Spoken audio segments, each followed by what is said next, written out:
Wasn't to listen to. Oh, let's just mute that. Last week I went live using StreamYard, or at least I tried to. First, everything just didn't happen. I was talking to myself for 20 minutes. Yes, I know, that's hilarious. It was not funny. I feel like such a dork. Then what happened was I posted this video and it went live and there was no sound. It just sounded like white noise, like those fuzzy TV signals. And it was so not good. So not good. Now I've contacted StreamYard and I've asked them, what's the deal? But in the meantime, this was a valuable video and I want to basically re-record it. Now, the first thing I did was recap the full scap that I had done the week prior. This is really funny because when I did this, I kept saying there were 5 scenes, but you can see there's actually 6 because Sean has broken down 2 into 2 different points. And I didn't even notice when I filled it in. And that is the joys of being dyslexic. Cheers to all the dyslexics out there. I said there were 15 obligatory scenes according to Sean Coyne and StoryGrid in your book, but there are actually 6 in each part, so it's 6 times 3, not 5 times 3. My inciting incident is a casting call. I'm doing a lot in this book. I've realized I want it to do a lot, and part of the problem is that I'm writing a romance based on Cinderella, but I don't like romances. So I'm writing sort of an anti-romance, but I realized that I'm actually telling a love story. I'm just telling a love story about 2 sisters, not necessarily a love story about a prince and Cinderella, but I'm going to have a prince and Cinderella love subplot.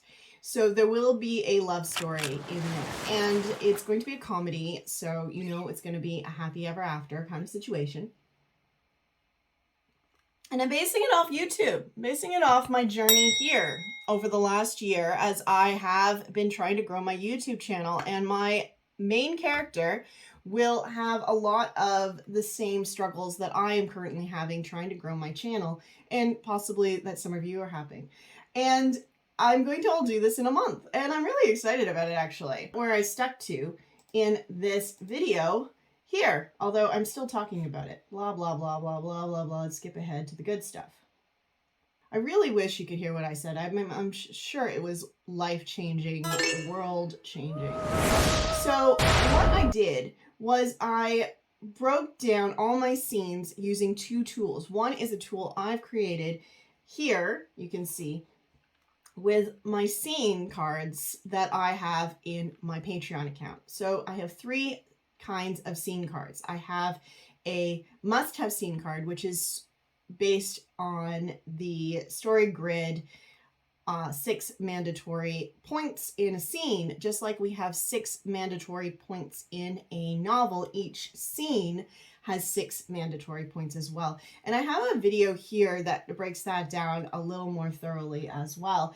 But what I'm talking about here is I am saying that there are these different must-have plot points, which is another downloadable in my Patreon. So there's 2 different downloadables you can get with that Patreon subscription, which I've got really cheap, and I have a special that for the first 100 of you that sign up, you can get tier 2 for the price of tier 1. We're drinking coffee together. Cheers, Joe. On top of the mandatory scenes, the 18 from StoryGrid, we also have the 12 from the hero's journey, and that's what I'm breaking down with this particular PDF, is the different ones. And some of them overlap, like the inciting incident in StoryGrid, the inciting incident of the beginning hook in StoryGrid, and the call to action in the hero's journey. But there's a scene in the hero's journey before the inciting incident, before the call to action, and it is establishing the ordinary world. And Sean talks about this quite a bit in StoryGrid, but for some reason it isn't a scene, possibly because you could probably do it in a sentence. So I've got my 12 hero's journey mandatory scenes, and I've got my 18 StoryGrid mandatory scenes, and I'm aiming for 60 scenes in my novel. Writing during NaNoWriMo, one of the things I'm going to do is I'm going to aim to write 2 scenes a day. So if I write 2 scenes a day and I have 30 days, then that's 60 scenes.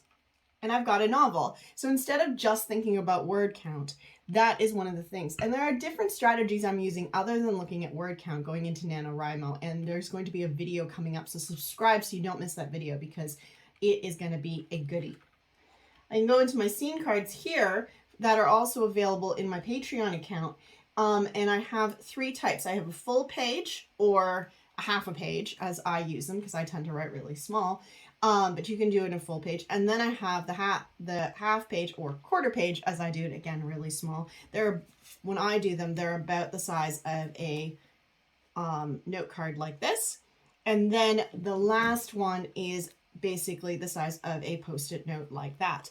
And how I break them down is the scenes that I must have, the scenes that really need to strike home. I use those bigger, more detailed half page or full page if you write larger cards. And then I use the smaller ones. So like this one here that I'm using here, and I color code them. A special scene would be a scene that, obligatory scene as we have in StoryGrid. I need a proof of love. I need the lovers meet. I need a first kiss. I need a triangle. That's not a scene so much as a convention. Same with having helpers and harmers. And I need a scene where they break up. Those are really important scenes to have, but they don't necessarily coincide with these 18 other scenes that need to be in every story, or the hero's journey scenes as well. So those are the special scenes that I use the special scene cards for, which is a way I've always written. But I'm hoping that this time for Nano that I will, one, finish it, because last year when I really focused on plotting and did maybe too much plotting, I didn't finish the book because I was bored. Whereas this one, I don't think I will be. I'm really not, if I get to a point where I don't actually care to know something yet, or I don't feel like I need to go further into it, I'll leave it blank. I'll leave that part of my card blank and I'll just write TK and just keep going. I'm not going to force it. You can see I haven't really looked at anything over here on this side. I've only looked at this side of it. And the reason is because I'm not 100% sure where I'm going to settle these scenes. And I'm not 100% sure what characters are going to be in them. And I don't even know my main character's name yet. I've never been this far in the process before and not even named my character. So I'm going to have to do some deep character work, and I'm going to do a video for that next. So check out that video. If you're from the future, it'll be up there.